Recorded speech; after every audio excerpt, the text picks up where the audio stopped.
My husband's family missed my hospital discharge after a serious car accident because they were on a family beach trip.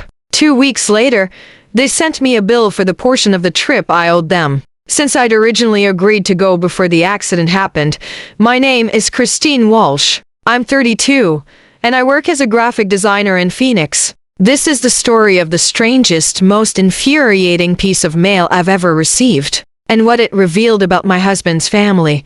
I was in a serious car accident on a Tuesday morning, hit by a driver who ran a red light, resulting in a broken collarbone, several fractured ribs, and a concussion that kept me hospitalized for days. My husband Tyler's family, his parents and 2 siblings, had a beach trip planned for that same week, a trip I was originally supposed to join, having paid my portion of the rental house months in advance. Obviously, I couldn't go. Tyler stayed with me at the hospital instead of joining his family, which I've always been grateful for, though it apparently caused some tension with his mother, Patricia, who felt the trip could still proceed as planned since, as she reportedly told Tyler, Christine's in good hands with the doctors. There's nothing you can do sitting in a hospital room.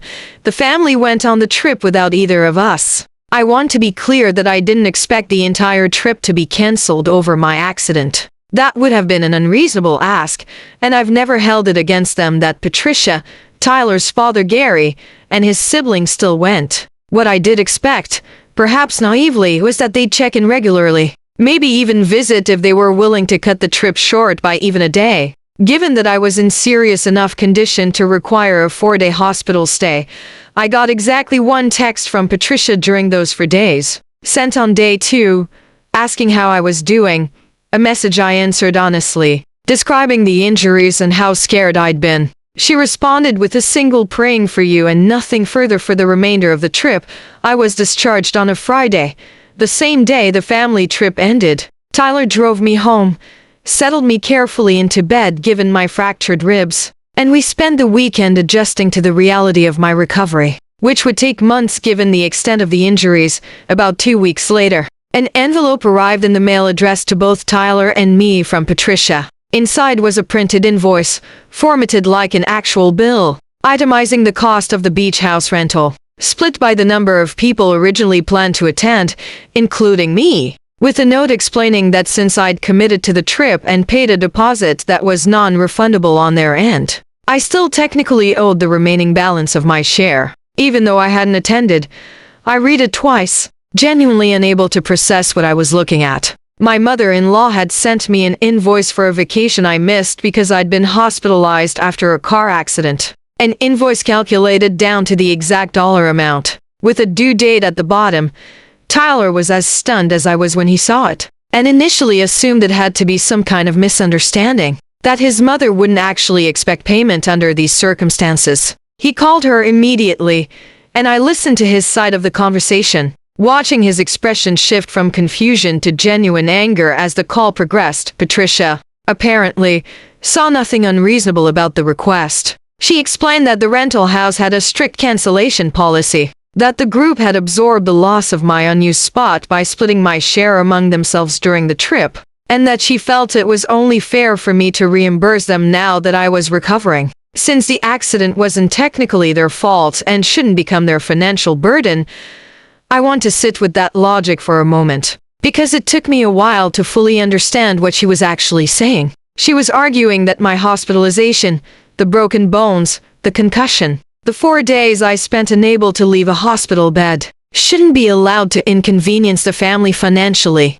and that I should personally cover the cost of a beach trip I was medically unable to attend. One that continued without any of them adjusting their plans to check on me. Tyler told his mother, plainly, that we would not be paying the invoice, that the request itself was one of the most tone-deaf things he'd ever heard from her, and that he needed her to understand how badly this had landed, not just as an inconvenient financial ask but as a clear signal about how she'd weighed my accident against a vacation expense. Patricia didn't back down easily. She sent a follow-up email a few days later, more formally worded, essentially repeating her original argument, but adding that she felt Tyler was being manipulated by me into taking an unreasonable position, that this kind of thing could cause real strain in their family if I insisted on holding a grudge over what was In her view, simply a financial matter unrelated to my health, I responded to that email myself. Since Tyler was struggling to find the right words that wouldn't escalate things further, I kept my message short. I explained that I understood the rental house had a cancellation policy, but that expecting payment from someone hospitalized after a serious accident, rather than absorbing a financial loss among family members who could actually attend the trip, told me something important about where I stood in the family's priorities. I told her we wouldn't be paying, and that I hoped she'd reflect on why this felt reasonable to her in the first place. She never responded to that email. Tyler's father, Gary, called about a week later, and in a rare moment of directness for him, told Tyler that he'd argued against sending the invoice in the first place, that he'd told Patricia it would look bad, and that he was sorry it had happened the way it had. Though he stopped short of directly criticizing his wife beyond that, the relationship has remained strained since then. We still attend major family gatherings, still maintain a baseline civility, but I've never fully shaken the memory of opening that envelope, of seeing my own hospitalization itemized on an invoice like a service I'd failed to properly cancel in advance. My recovery took nearly 6 months. Physical therapy for my collarbone and ribs, ongoing treatment for lingering effects from the concussion. Patricia asked about my recovery occasionally during that period briefly, the way you'd ask an acquaintance rather than family. She never brought up the invoice again, and neither did I, though it sits permanently in the back of my mind whenever I interact with her now. A small, specific piece of evidence about exactly how she calculates what she owes the people around her, and what she believes they owe her in return.